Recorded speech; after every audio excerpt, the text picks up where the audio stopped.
na yeye atakaye na ayatwae maji ya uzima bure. Bwana Yesu apewe sifa. Tunakuwa ni katika vita, au sio? Kama tulivyoimba kwamba tunaweza kumtetea Yesu, au sio?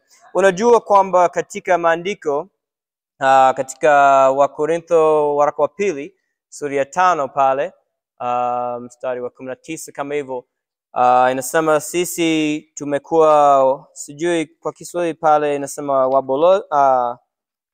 wabolozi au inasema neno gani kwa okay, kwa Kiingereza inasema ambassadors. Labda tufungue pale mara moja waraka pili sura ya 15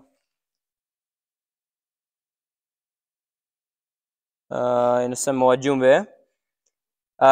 Katika waraka wa pili wa Korintho sura ya 5 mstari 19 inasema, yaani Mungu alikuwa ndani ya Kristo akiupatanisha ulimwengu na nafsi yake, asiwahesabie makosa yao, naye ametia ndani yetu neno la upatanisho. Basi tu wajumbe kwa ajili ya Kristo, kana kwamba Mungu anasihi kwa vinywa vyetu, twawaomba nyinyi kwa ajili ya Kristo mpatanishwe na Mungu. Kwa kumbe kama vile tulivyokuwa katika ufalme wake Shetani, sasa hivi tuko kwenye ufalme wa nani? Wa Yesu Kristo. Na sasa tunakuwa ni wajumbe wake, au tunaweza kusema mabalozi wake, kwamba inatakiwa kwamba sasa hivi katika mwenendo wetu, katika maisha yetu, kwamba tuwe wajumbe kwa Yesu Kristo, kwamba tuwe katika kuwasaidia watu kufahamu njia ya Yesu Kristo, si ndio? Kwa tunapozungumza mteteni Yesu, kwamba tunapopita katika maisha yetu, tunapopita katika ulimwengu huu ambao kuna wengine wanamkufuru Mungu, ambao kuna wengine ambao hawamjui Mungu, tunaweza kumtetea Yesu. Tunaweza kusimama pale tunaposikia kitu ambacho sio sahihi, tunaweza kusema hapa kwa kweli inakuwa ni hivyo. Tunaweza kuwa kama inavyokuwa kwa mbalozi wa nchi wa Tanzania, wa Marekani, anaenda nchi nyingine ili kufikisha habari za nchi ile, na kwamba kuwasaidia watu pale kufahamu kwamba hapa Tanzania inahitaji hivi na hivi, sisi tuko hivi na hivi, na inakuwa inawakilisha nchi ile. Kwa sisi ni kama ambao ni wakilishi wa Yesu Kristo, wajumbe wa Yesu Kristo. Amina. Kwa hiyo tunapokuwa kweli tunashinda katika maisha yetu, kweli hiyo ushindi unaonekana, bila shaka watu watakuwa na shauku kujua huyu amepata nini. Unajua huko Zanzibar kuna wengi wamelemewa na mizigo ya zile ushirikina za giza nini. Hata yani shuleni ni tatizo kubwa sana. Wakifika kama muda wa mtihani ama nini, kuna wengi sana, hasa mabinti wale wanaanguka pale darasani, wanapiga zogo, wanafanya kelele, inakuwa ni hatari. Lakini wakiona kwamba kuna ushindi kwa Yesu Kristo, inakuwa kwa kweli ni chambo au ni kitu ambacho inawateka akili zao. Kwa nini sasa? Kwa nini sasa kuna ushindi kwa Yesu? Bwana Yesu apewe sifa. Kwa hiyo inatakiwa watu wa Mungu kwamba ionekane ushindi katika maisha yetu. Na ndio katika kipindi hichi nataka tuangalie unavyopatikana ushindi. Kwa hiyo kama tulivyoona katika kitabu chetu kwamba pointi ya 3 ni nini? Ushindi unavyopatikana.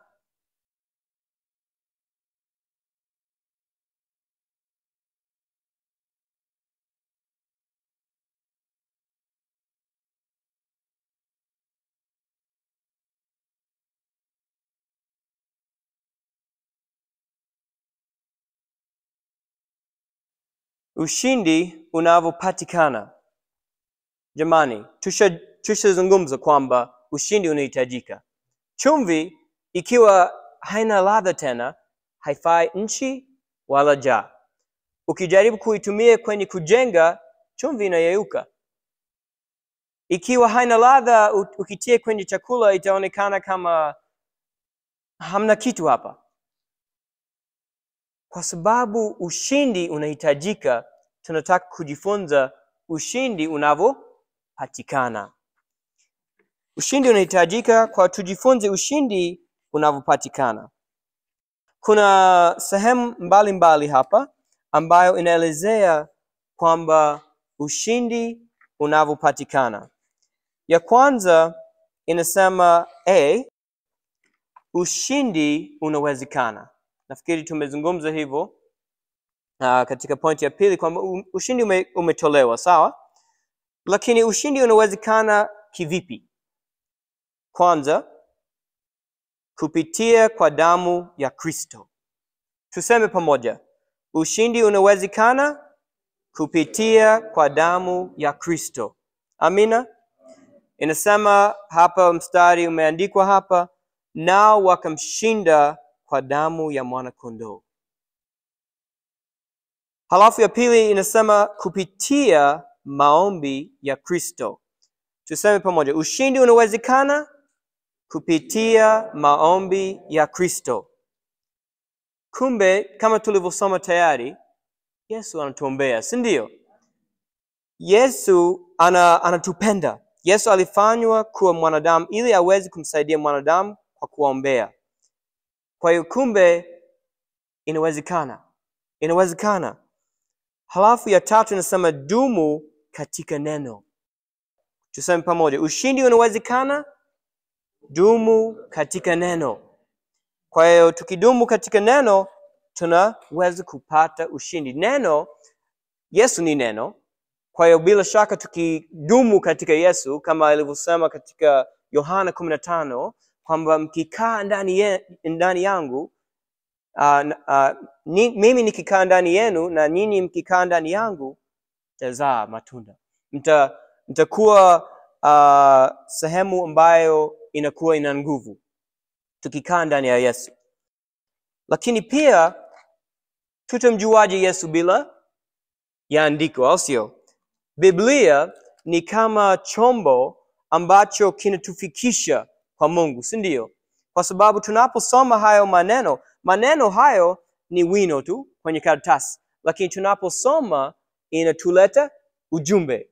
Ni mfano labda wa kama tuseme gari, ukiweka mchanga au kitu chochote kwenye gari, halafu unaweza kuipeleka sehemu nyingine, si ndio? Unaweza kuifikisha.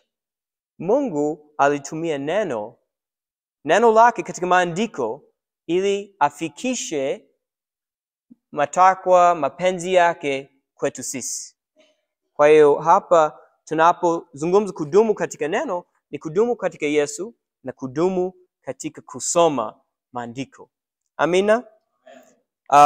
Kama mchungaji alivyosema asubuhi, Zaburi 119 inasema, jinsi gani kijana aisafishe njia yake kwa kutii, akilifuata neno lako. Kumbe tukifuata, tukisoma, tukikaa ndani ya neno la Mungu, tunaweza kupata ushindi. Kumbe neno la Mungu inafaa sana kwetu sisi. Na tayari mchungaji ametuhimiza kwamba tuwe watu wa kusoma neno la Mungu.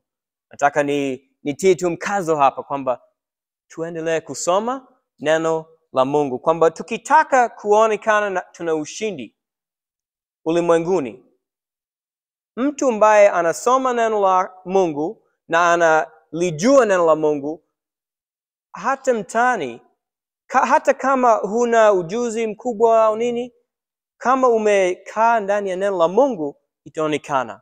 Kwa sababu asubuhi hiyo itakuwa umesoma neno, na ukitoka hapo nyumbani, ukifika hapo nje, ukifika mtaani pale, watu wakikukuta wewe, itakuwa tayari neno la Mungu limekaa katika moyo wako. Utaweza kushinda kwa urahisi. Ni silaha kubwa ambayo inaweza kusaidia katika kushinda. Halafu ya 4 inasema kwa uweza wa Roho. Tuseme pamoja, ushindi unawezekana kwa uweza wa Roho. Roho, Yesu alisema, inakuwa ni kitu ambacho kinashangaza pengine. Yesu alipokuwa hapa duniani, wanafunzi wake walikuwa pamoja naye na wengine walikuwa pamoja naye, alikuwa akiwafundisha. Lakini katika Yohana, Injili ya Yohana pale sura ya 14 halafu na 16, aliwafundisha kwamba mimi itanibidi niondoke, na alisema kwamba ni vizuri, ni vema niondoke kwa sababu nitamtuma Roho Mtakatifu. Sisi pengine tunasahau, tunanunika, tunaona kwamba Yesu ameondoka, sasa hivi hatuna Yesu, tunamsubiri Yesu aje tena. Ni kweli, lakini unakumbuka kwamba Yesu alipokuwa duniani alikuwepo wapi? Yuda, huko nchi ya Waisraeli, si ndio? Na sio sote ambao tungeweza kufika pale, si ndio? Lakini kwa kweli Roho Mtakatifu ni baraka kubwa sana, kwa sababu ameweza kufika ulimwenguni kote akizungumza na kila mmoja wetu kwa kila pahala, kila wakati. Kwa hiyo ni kama Yesu alivyosema kwamba ni vyema aende ili Roho Mtakatifu aje. Amina. Kwa hiyo ushindi unawezekana kwa uweza wa Roho Mtakatifu. Kama inavyosema hapa, inasema lakini ikiwa Roho wake yeye aliyemfufua Yesu katika wafu anakaa ndani yenu, yeye aliyemfufua Kristo Yesu katika wafu atahuisha na miili yenu iliyo katika hali ya kufa kwa Roho wake anayekaa ndani yenu. Warumi sura ya 8 mstari 11. Na pia bali kama mkiafisha matendo ya mwili kwa Roho mtaishi. Warumi 8:13. Kumbe tunajifunza kwamba kupitia Roho Mtakatifu ushindi unawezekana.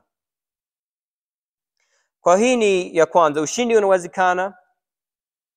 Ya kwanza tuzipitie zote tena. Ushindi unawezekana ya kwanza kupitia kwa damu ya Kristo. Ushindi unawezekana pili kupitia maombi ya Kristo. Ushindi unawezekana tatu, dumu katika neno. Na ya 4, ushindi unawezekana kwa uweza wa Roho Mtakatifu. Tukiangalia pointi nyingine hapa ya B, inasema jukumu la Wakristo. Sasa ni kweli kwamba Mungu amefanya kila kitu angeweza kutupa ushindi, lakini pia kuna sehemu yetu ya kutimiza. Kama nilivyoanza, so niliwaambia kwamba mimi nitajaribu kuwafundisha kwa kipindi hichi, lakini pia nawapa na nyie jukumu pia, si ndio? Mungu amesema kwamba ana uwezo wote, au sio? Mungu anasema kwamba sio ngumu kwake, lakini pia ametupa sisi jukumu. Na jukumu letu ni ya kwanza. La kwanza ni nini? Endelea katika imani. Endelea katika imani. Unajua, pengine mtu akiwa na imani na kitu fulani inaweza kumfikisha mbali sana. Inaweza kumfikisha huyu mtu mbali sana. Unajua kwamba ndugu zetu Waislamu wana imani kwamba wakiomba mara 5 kwa siku inakuwa ni wokovu wao. Kwa hiyo wana imani na hicho kitu. Wako tayari kufunga maduka yao, wako tayari kuacha kazi zao, wako tayari kuamka asubuhi mapema na kufika msikitini pale kwa sababu wana imani na hicho kitu. Jamani, tukiwa na imani katika Yesu Kristo inaweza inatufikisha mbali sana. Amina. Ya pili ni kukaa ndani ya Kristo.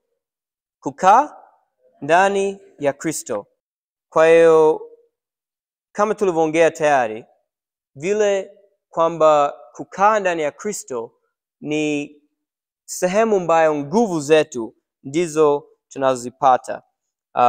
Kwamba tusipokaa ndani yake hatuwezi kufikiria kwamba tutapata uwezo wowote. Tunapaswa kukaa ndani ya Yesu.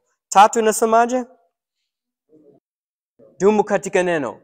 Kumbe tunaona kwamba ni jukumu letu kudumu katika neno.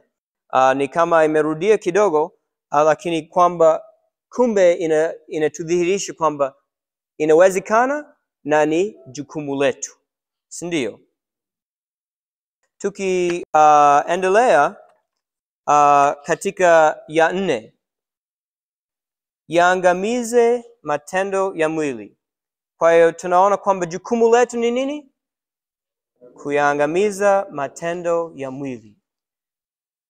Maana yake kwamba sisi tunahitaji kufisha, kama tulivyosoma mwanzoni pale Warumi sura ya 6, dhambi isikae katika miili yetu.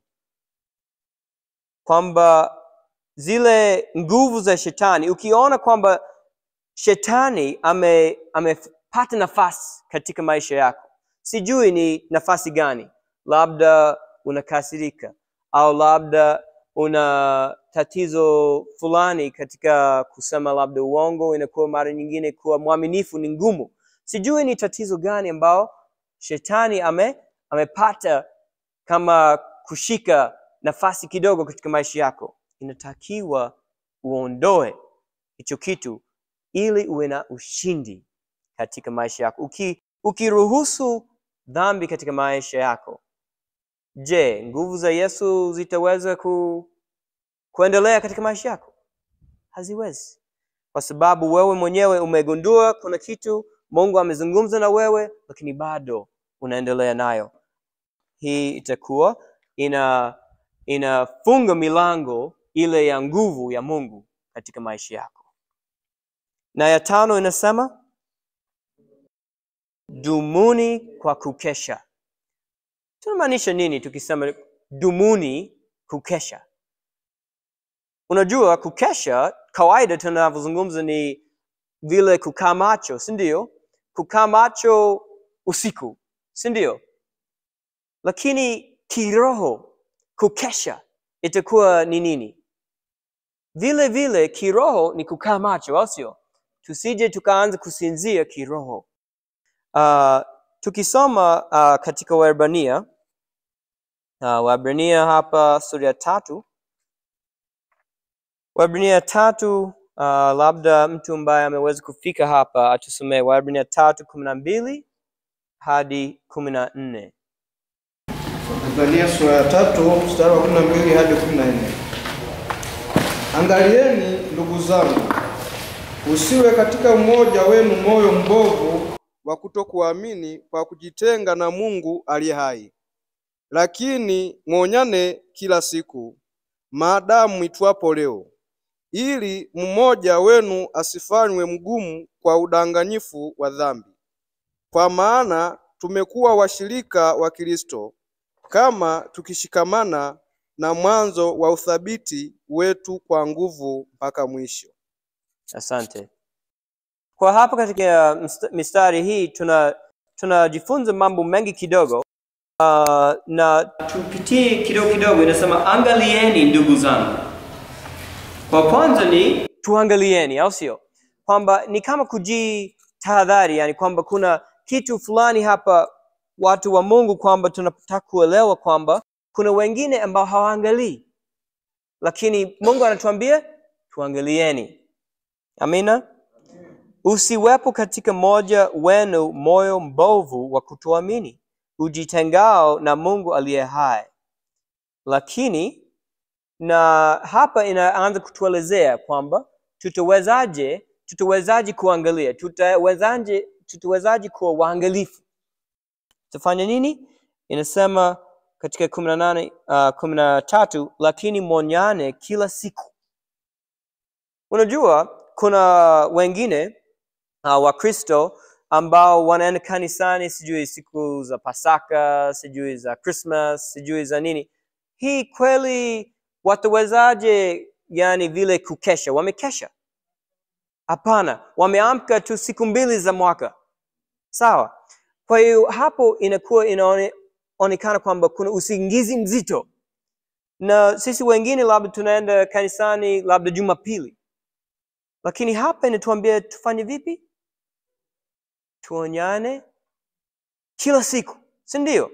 Kwa ina maana kwamba inatakiwa sawa tukutanike, lakini pia tuwe na watu ambao wako karibu nasi, ambao labda ni jirani yako au labda ni mtu ambaye uko karibu naye zaidi, unaweza kuwasiliana naye kila siku, ambaye anaweza akatembea na wewe hata kazini, hata wapi, ambaye anaweza kukuangalia. Sio mara zote labda ambao unaweza ukawa na mtu hapo hapo, lakini labda unaweza kufanya labda kushirikiana na mtu, labda hebu niulizie baadhi ya siku, labda tupange labda kila wiki niulizie kuhusu habari yangu ya kutembea na Yesu. Kwa sababu ukijua kwamba labda Alhamisi ndugu fulani atakuja kuniuliza habari zangu za kiroho, utakuwa hata maishani ya kila siku utakuwa unakumbuka, nitakuja kusema nini hapa Alhamisi kwa ndugu yangu, kwamba itakukumbusha katika maisha yako. Na ukiwa na ndugu ambao unaweza kuwategemea, ambao unaweza kukaa nao na kushirikiana nao na kuonyana nao, kwamba hebu niambie ndugu, katika maisha yangu unaona kitu gani labda ambacho haitakiwi, labda ambacho sio kizuri? Kwa sababu unajua pengine unapo kuja kwenye kioo kujitazama hapo, kuna sehemu nyingine ambazo huzioni. Kwa hiyo inabidi umuombe mtu akusaidie hapo, kwamba hapo vipi, kuna tatizo hapo, unanionaje? Ndio maana hapa inazungumzwa kwamba tuonyane, kwamba si wewe peke yako ambao unaweza ukafanya hicho kitu, bali tunahitaji wengine watusaidie. Kwamba inasema mwonyane kila siku maadamu inaitwa leo, ili mmoja wenu asifanywe mgumu kwa udanganyifu wa dhambi. Dhambi ina udanganyifu, na tukikaa peke yetu tunaanza kama hayo mambo ambayo hatuyaoni kwanza yanaingia katika maisha yetu. Kama hatuna ndugu kutuonya pale, hatuna mtu pale kusema nasi kwamba hicho kitu hakifai, hiyo itaendelea kukaa hapo. Sisi hatuoni, na itaanza kutudanganya katika fikra zetu kwamba hii kitu ni kawaida. Mbona ni kawaida hicho kitu? Na tunaendelea nayo, inaendelea kukua, inaendelea kuwa vibaya zaidi. Tunapewa moyo mgumu wa udanganyifu wa dhambi. Lakini tukiwa na ndugu, anaweza kutukumbusha hicho kitu ambacho unacho sio kawaida, mbona unakaa nayo? Anaweza kukuonya. Kwa hiyo ni muhimu sana kwamba tukae pamoja na ndugu zetu wa Kikristo ambao wanaweza kutusaidia. Kwa hiyo tunapozungumza kwamba ushindi unavyopatikana ni pamoja na wengine, kwa sababu bila shaka tunajua kwamba ushindi ni umoja, au sio? Umoja ni ushindi, kwamba ukikaa pamoja inaweza kuleta nguvu sana katika maisha yako. Halafu ya sita inasemaje? Ushirika na watakatifu. Nafikiri inaendana na hiyo tuliyokuwa tukizungumza, kwamba vile kushirikiana na wengine, kushirikiana na watakatifu. Kwa hiyo hapa tunaona kwamba kupitia sehemu hizi tunaweza kupata ushindi. Ushindi unapatikana kupitia damu ya Yesu, kupitia maombi ya Kristo, kupitia Roho, na kudumu katika neno, kukaa ndani ya Yesu,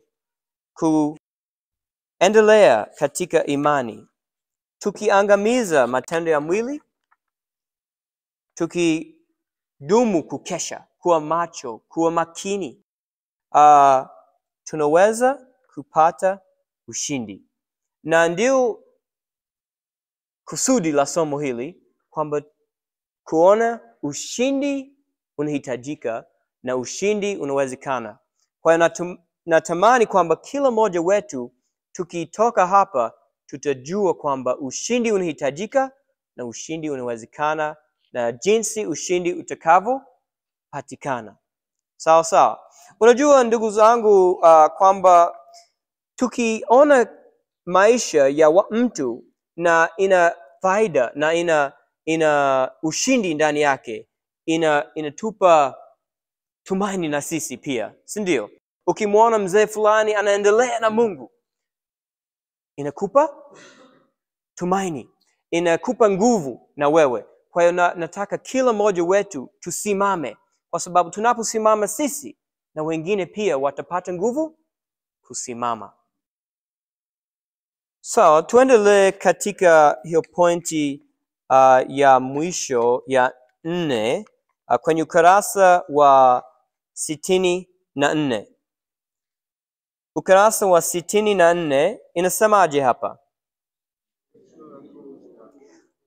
Ushindi unatuzwa. Ushindi unatuzwa.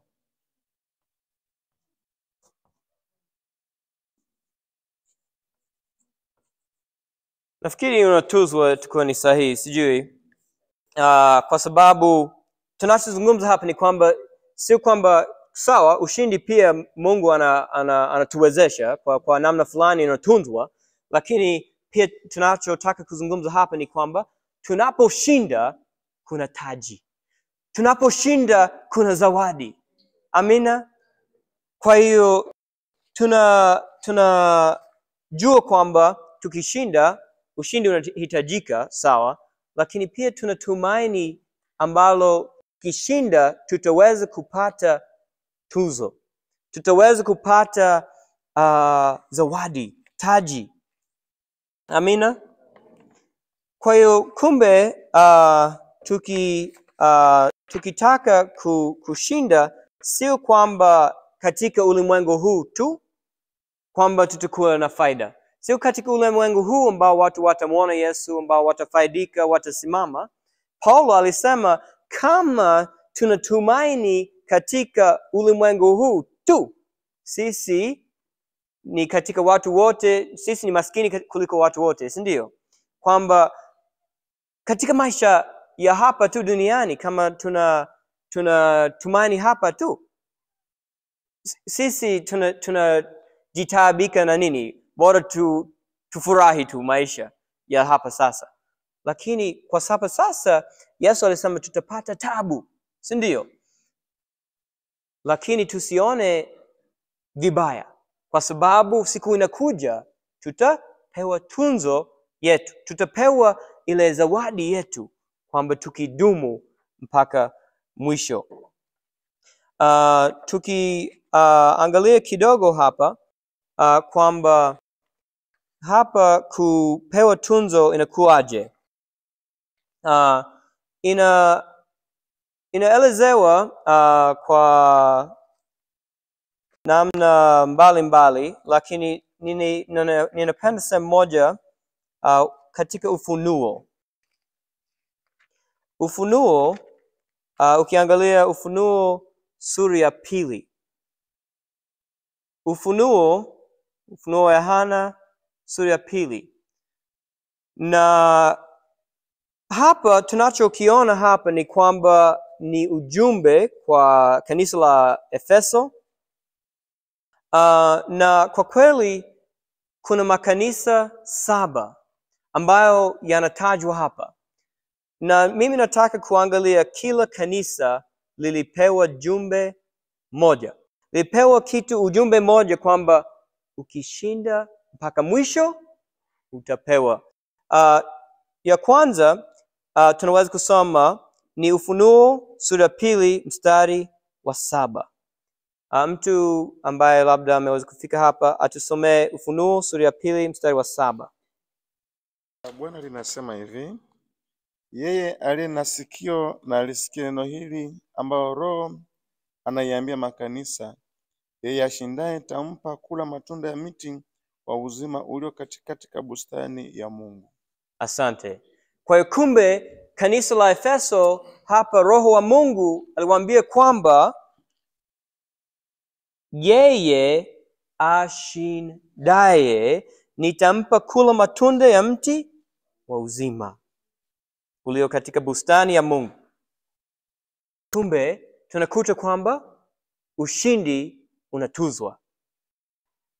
Tunakuta pia tukisoma katika Ufunuo sura ya 2 mstari wa 10 na 11. Karibu ambaye amefika hapo, sura ya 2 mstari wa 10 na 11. Usiogope mambo yatakayokupata. Tazama, huyo Ibilisi atawatupa baadhi yenu gerezani ili mjaribiwe, nanyi mtakuwa na dhiki siku 10. Uwe mwaminifu hata kufa, nami nitakupa taji ya uzima. Yeye aliye na sikio na asikie neno hili ambalo Roho ayaambia makanisa. Yeye ashindaye hatapatikana na madhara ya mauti ya pili. Asante. Ni ujumbe huo. Ni kwamba katika sura ya mstari wa 10 pale inasema usiogope mambo yatakayokupata. Tazama, huyo Ibilisi atawatupa baadhi yenu gerezani ili mjaribiwe. Yani kuna mateso, kuna vitu ambavyo vitatukuta. Tusiogope. Inasema nanyi mtakuwa dhiki siku 10. Uwe mwaminifu hata kufa. Uwe mwaminifu hata kufa, nami nitakupa taji ya uzima. Yeye aliye na sikio na alisikie neno hili ambalo Roho anayaambia makanisa. Yeye ashindaye hatapatikana na madhara ya mauti ya pili. Haleluya. Tunasoma pia katika mstari wa 17. Ufunuo wa Yohana sura ya 2 mstari wa 17. Karibu. Yeye aliye na sikio na alisikie neno hili ambalo Roho ayaambia makanisa. Yeye ashindaye nitampa baadhi ya ile mana iliyofichwa, nami nitampa jiwe jeupe, na juu ya jiwe hilo limeandikwa jina jipya asilolijua mtu ila yeye aliyelipokea. Asante. Inasema yeye ashindaye nitampa baadhi ya ile mana iliyofichwa, nami nitampa jiwe jeupe, na juu ya jiwe hilo limeandikwa jina jipya asilolijua mtu ila yeye anayelipokea. Yeye ashindaye. Amina. Tunasoma pia katika sura ya 2 mstari wa 26 hadi 29. 26 hadi 29. Na yeye ashindaye na kuyatunza matendo yangu hata mwisho, nitampa mamlaka juu ya mataifa, naye atawachunga kwa fimbo ya chuma, na kama vyombo vya mfinyanzi vipondwavyo, kama mimi nami nilivyopokea kwa Baba yangu. Nami nitampa ile nyota ya asubuhi. Yeye aliye na sikio na alisikie neno hili ambalo Roho ayaambia makanisa. Asante. Kumbe na yeye ashindaye na kuyatunza matendo yangu hata mwisho. Unajua jamani, Mungu anataka tushinde mpaka mwisho. Leo umesimama kiimani, sawa? Lakini Mungu ataangalia utakapofika. Tusichoke, tuendelee katika kudumu, katika kutunza haya matendo mpaka mwisho. Tutapewa taji, tutapewa tunzo. Pia tukisoma Ufunuo sura ya 3 mstari wa 5. Sura ya 3 mstari wa 5.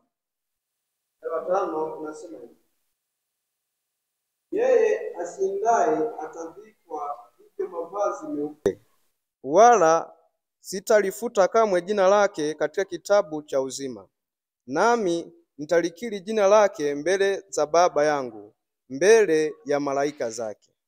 Asante. Ni nani ni nani ambaye atavikwa hiyo mavazi meupe? Ashindaye. Sawa. Kuna wengine ambao hawatashinda, hawapewi vazi hilo, lakini watakayoshinda watapewa bila kukosa yani. Na wala huwezi ukafika pale na umeshinda hupewi. Mungu ameahidi utapewa. Na pia tunaweza kusoma sura ya 3 mstari wa 12.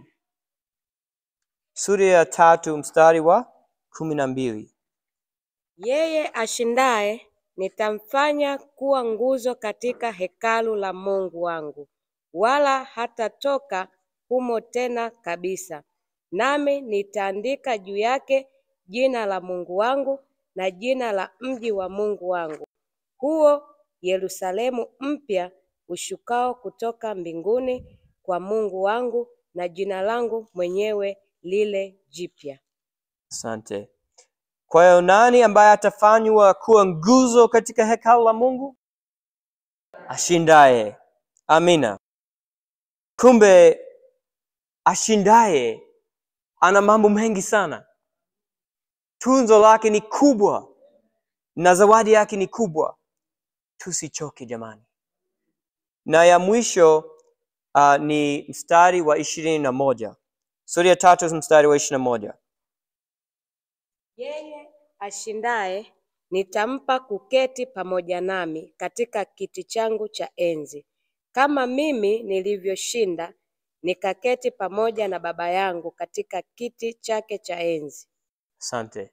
Kwa hiyo ni nani ambaye atakaa katika kiti cha enzi pamoja na Yesu?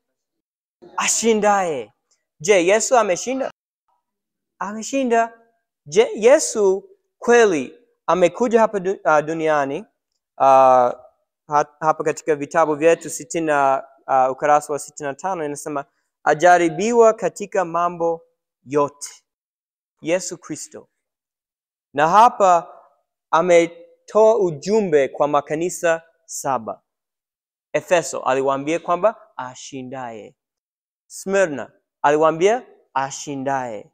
Pergamo aliwaambia ashindaye. Thyatira aliwaambia ashindaye. Sardi aliwaambia ashindaye. Na Philadelphia aliwaambia ashindaye.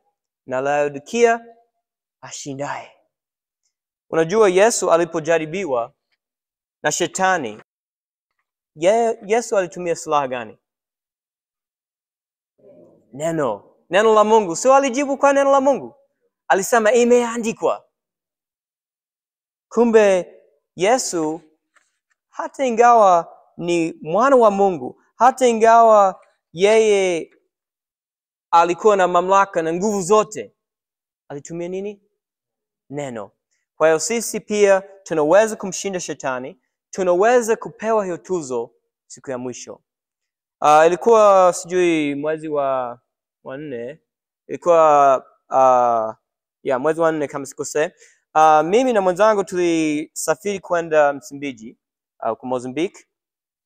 Na ile njia pale kutoka Tanzania kufika kwenye mji tuliotaka kufika pale Mozambique ilikuwa ni mbovu sana. Hiyo njia ilikuwa ni mbovu sana. Sijui labda inapita hata njia ya Mbeya kwenda Tabora, sijui. Ile njia tulipoanza tulikuwa tumefurahi sana. Pale hawatumii bus haipiti kabisa. Wanatumia ni Land Rover, gari ambayo ina matairi 4 ambayo inaweza zote zina peleka mbele. Kwa hiyo hivi tulikuwa tumepanda kwenye Land Rover na mwanzoni ilikuwa barabara iko vizuri. Tulipoanza safari yetu ilikuwa ni barabara kubwa, wala tuliona kama gari moja tu, ilikuwa pori kubwa. Kwa hiyo ni moja kwa moja, hakuna ugumu wowote. Na mimi nimuuliza mwenzangu, kwa nini sasa tunatumia gari kama hii? Wangetumia tu gari ya kawaida. Yani hii barabara mbona ni nzuri sana. Kumbe baada ya muda kidogo imeisha hiyo barabara ya lami, imefika rough road. Na hiyo road yenyewe ilikuwa sio barabara. ilikuwa sijui wameunda wapi, wameanza kuchonga tu kwenye msitu. Tulipita huko kwenye mabonde na vibaya zaidi ikaanza kunyesha mvua. I say, ikanyesha mvua. Hiyo gari ilikuwa inaenda hivi. Mwenzangu hata alikuwa kaa juu ya mizigo pale. Ameanguka kwenye matope. Yani ilikuwa ni hatari kweli kweli. Na wakati mwingine tunafika kwenye sehemu yani matope yanafika yani juu kabisa, wanatuambia sote tushuke, hiyo gari inajaribu kupita kwenye matope. Ilikwama, tulikuwa tunajaribu kutoa matope yale kwa Paulo, sijui hapa Mbeya wanatumia nini? Koleo, Zanzibar tunasema Paulo. Koleo, kwa hiyo pale wanatolea matope yale, na kweli ilikuwa ni ngumu sana. Tulipoanza kulikuwa na magari mawili. Gari yetu ilikuwa inaonekana kidogo ni ya zamani zaidi, na gari nyingine ilionekana ni mpya kidogo. Sisi tulipanda hiyo gari ambayo ilionekana kidogo ya zamani. Tulipoingia, ilifika sehemu, sijui wamepata shida gani hawa. Wamekwama. Hawakuweza kuendelea. Mzigo wao ulikuwa mkubwa zaidi. Na sijui gari yao imepata tatizo fulani labda. Hawa wamekwama. Tumewacha. Wametutangulia, lakini kumbe kutangulia sio kufika. Tumewapita. Tukawaacha. Tukaendelea na hiyo safari. Kama nilivyosema, tumekwama. Gari pia imeharibika. Sijui hata imetokezea nini, ilikuwa usiku tayari. Tulipoanza ni asubuhi mapema. Lakini imefika usiku. Gari imeharibika. Kuna kitu pale chini walipojaribu kutia gia ilikuwa haingii, inafanya kama na jaribu kutia gia haendi. Sijui hata wameweka vipi, wameunda pale. Tulienda tena. Kaanza kunyesha mvua tena usiku kama saa 2 hivi. Na tairi ya mbele tumepata pancha. Kwa hiyo ilibidi pale tujaribu kufanya nini? Kubadilisha tairi. Naweza kusema kitu kimoja, kwamba sisi sote tulijitahidi kusaidiana pale kwenye hiyo gari tulipopata shida. Na naweza kusema konda wetu alikuwa si mvivu. Yani yeye angeweza kusema kwa leo bora tulale tu hapa. Yani hiyo njia ni mbovu, na inanyesha mvua, na gari imeharibika, tumepata pancha, tumekwama kwenye matope. Ilichukua masaa, yani kuna kilima kimoja tulijaribu kupandisha. Tulikwama hasa, ilikuwa imechukua masaa sijui 2 au 3 kuitoa hiyo gari kwenye hiyo sehemu. Lakini hatimaye tumefika. Na tumefika pale tulipotaka kufika, mji wa Mweda. Ilikuwa saa 3 usiku kama hivyo. Tumelala vizuri usiku huo. Sijui wenzangu wale ambao tumewacha huko hawakushinda. Sijui wamelala chini ya nyota siku hiyo au wamefanya nini. Lakini naweza kusema ingawa tumepata shida mbalimbali, shida kubwa, shida ambazo zilikuwa tulikata tamaa yani wakati mwingine, lakini tulijaribu kutiana mioyo yani tutaweza, na tuliweza kwa sababu tuliendelea. Kama tungesema kwa hali hii hatuwezi, kweli tusingeweza. Tungekwama, tusingeendelea. Lakini kwa sababu tulikuwa na mioyo ya kuendelea, tuliendelea. Tulishinda na tulifika mwisho. Na vile vile kwa kumfuata Yesu. Tutakwama pengine. Tutakuta kuna vitu vingine vigumu. Lakini tukiwa na moyo wa kuendelea, tutashinda. Amen.